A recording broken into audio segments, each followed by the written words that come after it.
guys, welcome to this video and welcome to this channel. My name is Courtney if you guys are new here, and today I am going to be making a video all about EPIK versus a Hagwon. So if you guys have never met me before, like I said, hi, my name is Courtney. I taught in the EPIK public school system in South Korea for 1 year last year in Jeonju, and I'll link above some videos that I made having to do with my experience working with EPIK. This year I have been working now for only about a month and a half, but inside of the Hagwon system in Seoul. So these experiences are obviously vastly different. That is what I'm going to be talking about today. From the start of this video, I just want to establish this is clearly not just my opinions, but also my experience. Whenever you come to Korea, whether you are in the public school system, you can be placed in so many different provinces at so many different types of schools, as well as with Hagwons, your experience literally from one Hagwon to the other 10 feet away are going to be vastly different in the responsibilities and roles that you have to do. So yes, this is absolutely just my opinion, but it's also just my own personal experience walking through these systems. So please take it as you will. I know some people here, especially on YouTube, have a lot of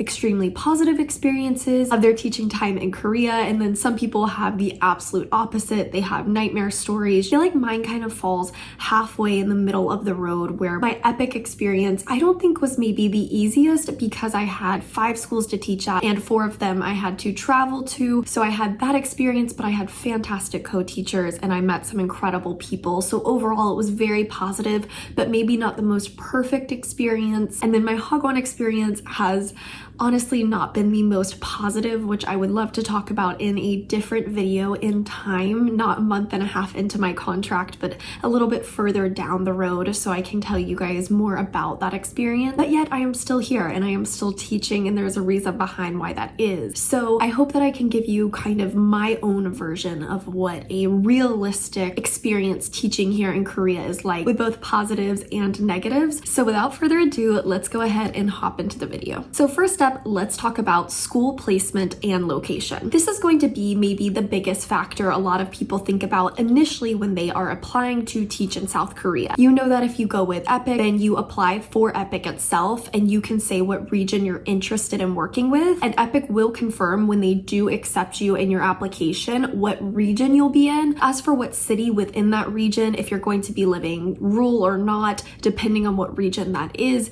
you really don't know until you get here. And you also don't know what school you'll be working for. So that means even everything from working at elementary, middle, or high school, you don't know the students you'll be working with. So it really is a gamble inside of the system when you go with EPIK. I think that's going to be maybe the main positive with a Hagwon, is that when you apply, you can apply through a recruiter, which you shouldn't have to pay for. I went on Dave's ESL Cafe. There's a lot of other options as well. That one has a Korean jobs tab that you can click on, and a lot of times there can be direct hires, but there's also just recruitment agencies there that you can get connected with those people. Again, you should not have to pay, and then they help set you up with interviews. And I'd love to make a video kind of on how I got my job at a Hagwon interview, kind of tips and tricks for that, because it's quite different than EPIK. So if you guys are interested in that type of video, definitely leave a comment down below. I think that could be very helpful for people wanting to get into the Hagwon system. But when you apply,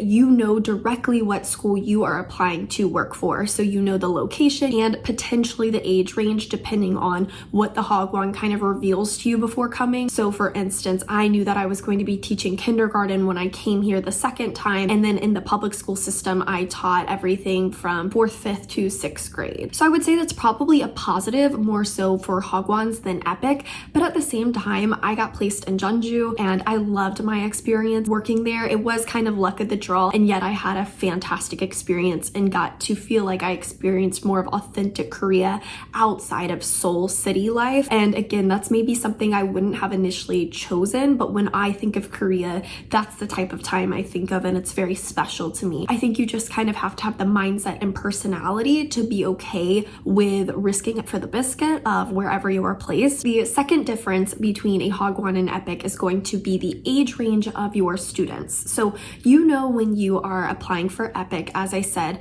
that you are just applying to be a native English teacher and you don't know who you will be placed with, where you will be placed, and specifically what age of children. So you might be working with basic phonics in the 3rd grade, learning your ABCs, stuff like that. You also very rarely might be placed in a high school, which is going to be vastly different. I think elementary school is definitely the most popular. I know quite a few who are placed in middle school as well. High school is a lot more rare, but they begin learning English in the public school system in Korea in 3rd grade. So if you are placed in elementary school, you would be primarily working with 3rd to 6th grade because that's how the education system works here. So you never know quite what you're going to get, but you will be an elective English teacher, which I'll talk about a little bit later, as opposed to a homeroom English teacher. Big difference there. With Hagwons, you're probably going to be going one of 2 different routes. One of them is working with kindergarten students, which means that you would be working your kind of typical 9 to 5 hours in the morning time, and you'd be working again with kindergarteners, or you could be working different hours like a 1 p.m. to 8 p.m. job or a 2 p.m. until like 11 p.m. job here, which is going to be working with your elementary, potentially middle schoolers. It's going to be after they go to their main school, then they go to Hagwon to get these additional classes to their English education, as opposed to kindergarten where they are going for their primary education. So it's quite different, but you kind of know what students you will be working with when you sign your contract based off of those hours. So number 3, speaking of those hours you will be teaching, it looks very different Hagwon to Hagwon, but with EPIK you are going to be doing 22 teaching hours. You have a 40-hour work week, but 22 of those are going to be contact teaching hours, and you cannot go above that in EPIK. And if you do go below, then you have to do supplemental clubs and stuff like that to make sure that you reach your 22 hours of teaching contact hours. Whereas with a Hagwon, it can really range, and that's why it's up to you to find a contract that best suits you. Sometimes people do teach, I don't know if it goes as low as 22, honestly, but I would say they teach in the range of 20 to 25 hours if you get a great Hagwon contract. Other than that, I say a lot of us are pushing 30 or over 30 for some people, which teaching over 30 hours of contact per week is a massive amount of teaching hours. I would not recommend a contract like that for anybody. Just think about, you won't have any prep time. You're probably looking in the range of 25 to 30 for a normal Hagwon, and at that you will probably be feeling overworked. So 22 hours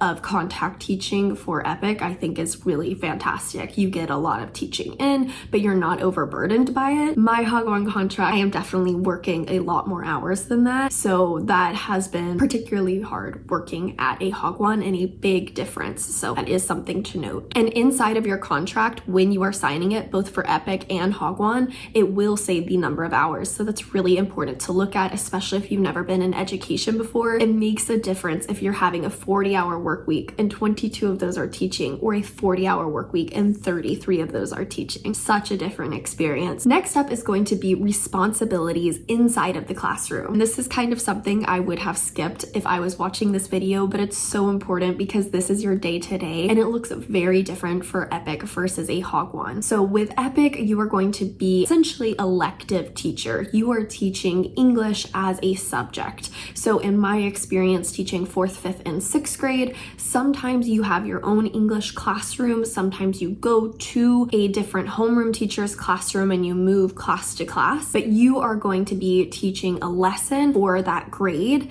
and then you'll be teaching that same lesson to all the students that you have. So not every single class period is different. Imagine your Spanish class, maybe in middle or high school, where your Spanish teacher taught that same lesson until she taught it to all of her students, and then when they came back again the next week, sometimes she'd teach a new lesson to all of her students, but you're only teaching English itself. Whereas at a Hagwon, again, in my experience specifically with teaching kindergarteners, I also teach elementary schoolers after school. I do both. But with my kindergarteners, I'm teaching 7 different subjects in the day. I teach things like math as well. I do art. I do basically every subject under the sun, but with a lot of reading and writing components to English, vocabulary as well. So it is quite different. So in the Hagwon system, if you are teaching kindergarteners, then you're going to be the homeroom teacher, and that changes every single day that you're teaching teaching. So it's very, very different, the type of content that you are teaching. Some people are going to find this really helpful. If you love independence in the classroom, you might prefer a hagwon and feel like you're held back by EPIK,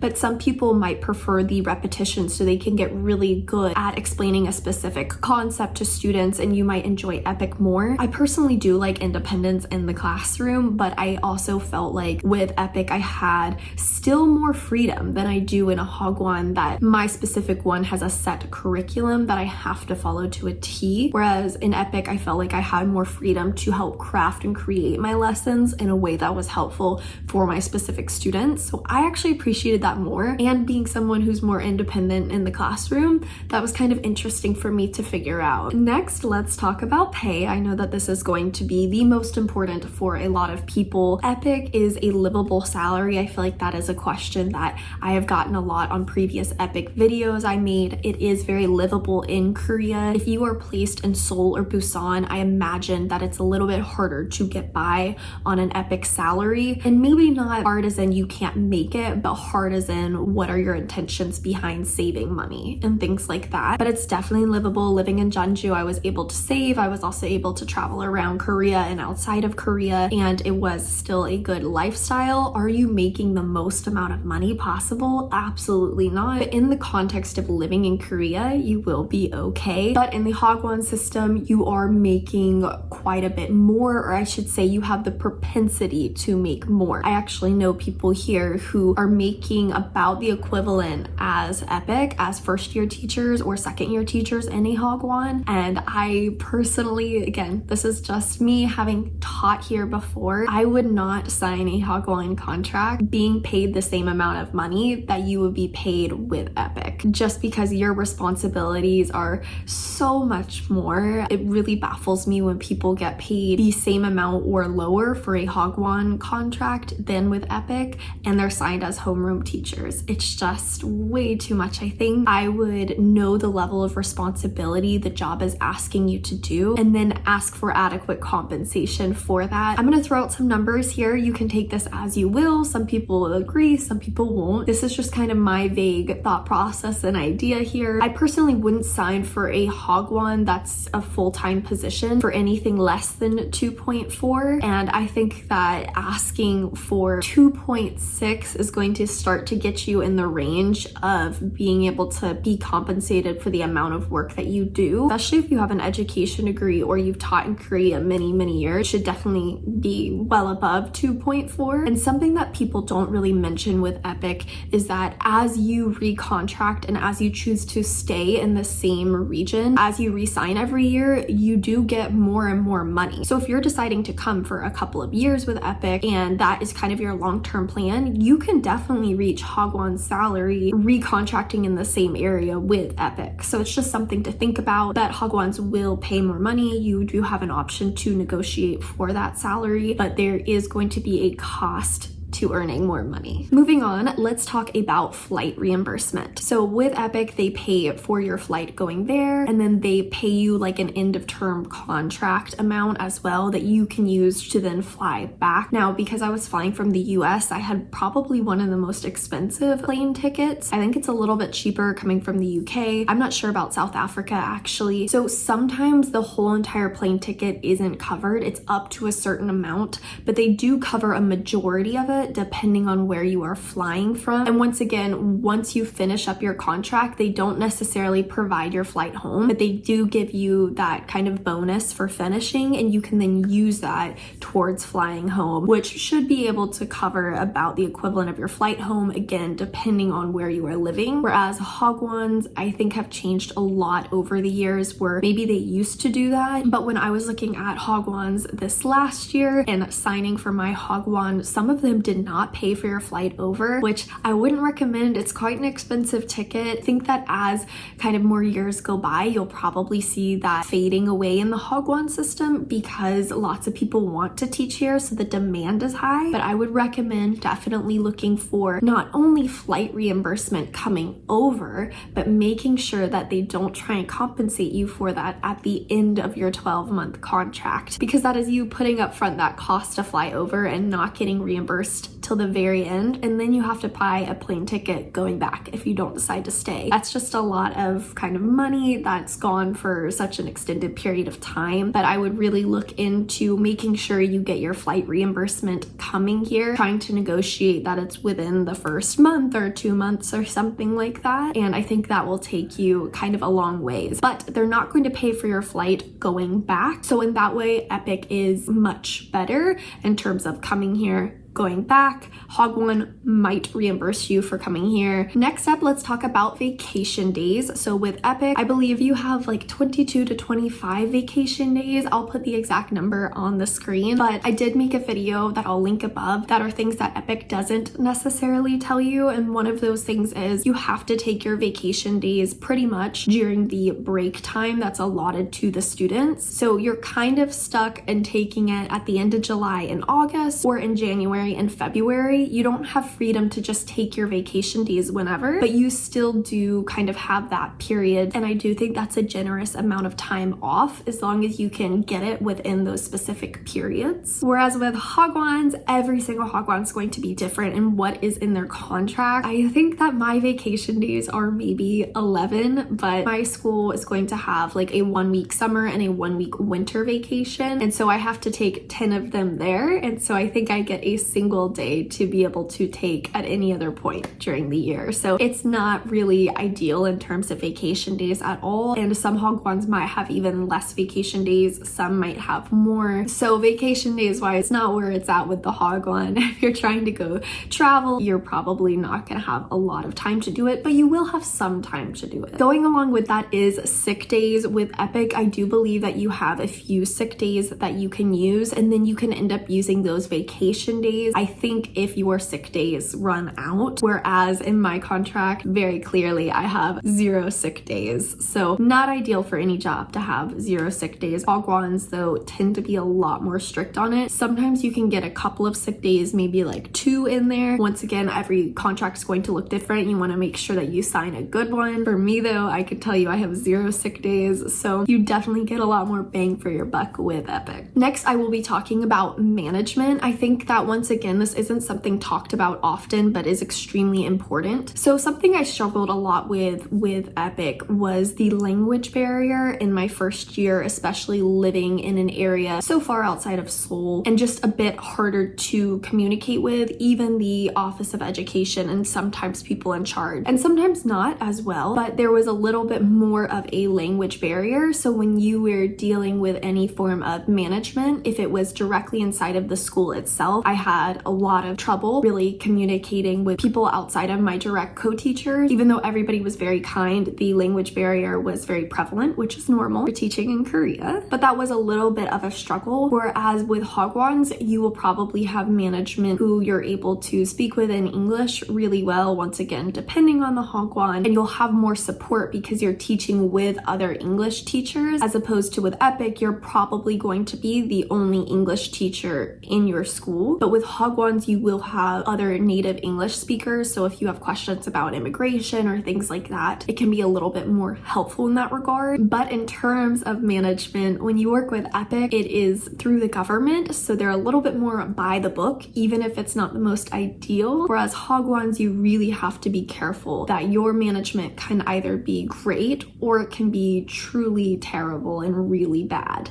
So you want to make sure that you are signing with a place that has a good reputation for management, because that can truly make or break your experience. And the last point I want to make, because this is going to go into my overall thoughts after, is going to be life adjustment. Something I experienced having gone through with immigration, getting my ARC with EPIK, and also now with a Hagwon, is I do think EPIK truly sets you up for success of integrating into this country. They're very clear of the requirements that they need, which I know can be a lot in the initial application process, but it does help you be set up to integrate into Korean life well. They set up the apartment for you that you don't have to pay for, you just have to pay for utilities. They bring you to immigration, they are supposed to, with your coworker, and you should have all your documents. You also have a week-long orientation. So even though you will be kind of thrown into the public school system in Korea, at least you have that moment to help build connections and to meet people potentially in your province. So I think all 3 of those things